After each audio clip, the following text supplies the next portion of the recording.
देखिए, जब नॉमिनेशन होगा तो आपको खुद पता लग जाएगा। सवाल कन्नौज का ऐतिहासिक जीत का है। कन्नौज नहीं, इसमें देखना कि हम तो पहले ही अखिलेश यादव जी से कहे थे कि आप चुनाव लड़िए, आके आपके अलावा कोई चुनाव लड़ ही नहीं सकता कन्नौज में। और शायद उनको उनको बड़ा घमंड था कि नहीं, हम किसी को भेज देंगे, वो लड़ जाएगा, जीत जाएगा। यूपी के कन्नौज लोकसभा सीट से अब लालू यादव के दामाद तेज प्रताप यादव के चुनाव लड़ने पर ग्रहण लग गया है। वजह यह है कि कन्नौज के कार्यकर्ता और नेता अखिलेश यादव को ही कन्नौज से सांसद के रूप में देखना चाह रहे। 2 दिन पहले सपा प्रत्याशी के रूप में तेज प्रताप यादव का नाम यहां से घोषित किया गया तो कार्यकर्ता अखिलेश यादव के चुनाव लड़ने की मांग करने लगे। कन्नौज लोकसभा सीट यूपी के आजमगढ़ की तरह ही सपा की गठमारी है। यहाँ के नेता अखिलेश यादव से ही चुनाव लड़ने की वकालत कर रहे थे। 2 दिन पहले कन्नौज में अखिलेश यादव पार्टी कार्यकर्ताओं के साथ समीक्षा बैठक करने गए तो उस समय जिला अध्यक्ष ने अखिलेश यादव के ही चुनाव लड़ने की बात कही थी। तब तक सपा ने सीट पर तेज प्रताप यादव को प्रत्याशी घोषित कर। तेज प्रताप यादव मैनपुरी से पूर्व में सांसद भी रह चुके हैं और वह अखिलेश यादव के भतीजे हैं। कन्नौज लोकसभा सीट पर तेज प्रताप यादव का नाम आने पर बीजेपी प्रत्याशी और समर्थक अपनी जीत को आसान मानने लगे थे, मगर सपा के नेता तो अखिलेश यादव को ही चुनाव लड़ाने के पक्ष में। कन्नौज के नेताओं और कार्यकर्ताओं की मांग को अखिलेश यादव कैसे अनदेखी कर सकते। और आज जब इटावा में पार्टी के कार्यकर्ता सम्मेलन में अखिलेश यादव पहुंचे तो मीडिया कर्मियों ने उनसे यह सवाल पूछ ही दिया कि कन्नौज सीट पर कौन चुनाव लड़ेगा। अखिलेश यादव ने बता दिया कि कन्नौज सीट पर कौन चुनाव लड़ेगा यह नामांकन के दिन ही पता चल जाएगा। साथ ही साथ इस सीट पर ऐतिहासिक जीत का दावा भी करने में अखिलेश यादव पीछे नहीं रहे।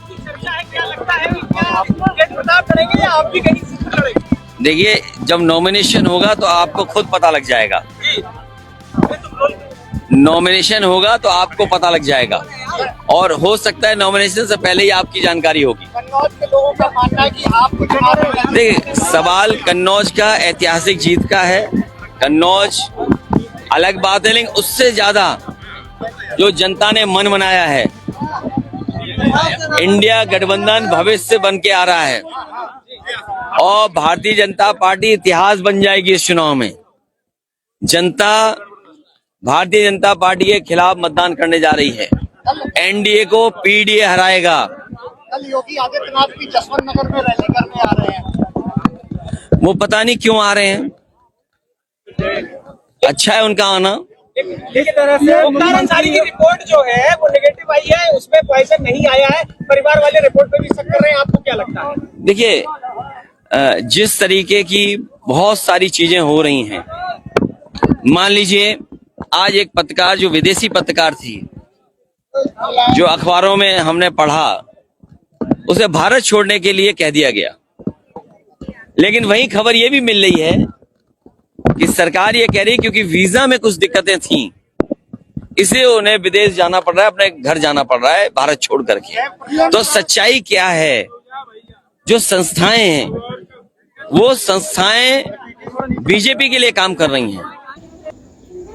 इधर अखिलेश यादव के कन्नौज लोकसभा से चुनाव लड़ने की बात पर बीजेपी प्रत्याशी सुब्रत पाठक भड़क गए। उन्होंने कहा कि अखिलेश यादव को ही यहां से चुनाव लड़ना चाहिए।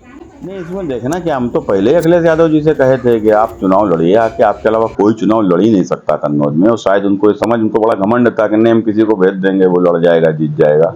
और जबकि हमने इनको कहा था कि आप अपने सफाई से भी किसी को भेज दोगे तो भी उसकी जमानत भी जब्त हो जाएगी। अखिलेश, यहाँ से कोई लड़ ही नहीं सकता आपके खिलाफ। आप आइए, यहाँ से लड़िए। और मुझे अच्छा लग रहा है कि अखिलेश मेरे खिलाफ चुनाव लड़ने आ रहे हैं और उनका ये घमंड कि जो किसी को भी मेरे खिलाफ लड़ा के जिता देंगे, उनका घमंड टूट रहा है। और समझते थे कि यदि तेज प्रताप यादव को यहाँ से चुनाव लड़ाया तो समाजवादी पार्टी खत्म हो जाएगी और उनकी पार्टी के 80% मतदाता और कार्यकर्ता मेरे साथ खड़े हो जाएंगे। देखो, ये वही इनके कार्यकर्ता, वो जो इनके मुख्यमंत्री रहते हुए किसी ने 1 करोड़ लूटा, किसी ने 50 लाख लूटा, किसी ने कुछ कमाया, किसी ने कुछ कमाया, किसी ने मकान बना ली, दुकान बना ली। अब सत्ता से इतने लंबे समय तक बाहर हो गए हैं तो सब बिक गई हैं। अब निठल्ले हो गए हैं तो उनको लगता है कि अखिलेश यादव जी आएंगे तो उनका कुछ भला हो जाएगा। तो लेकिन खैर फर्क नहीं पड़ता। हम तो चाहते ही थे कि अखिलेश यादव जी कन्नौज से चुनाव लड़ें, तो कम से कम इनके कारनामे तो लोगों की नज़रों में आए।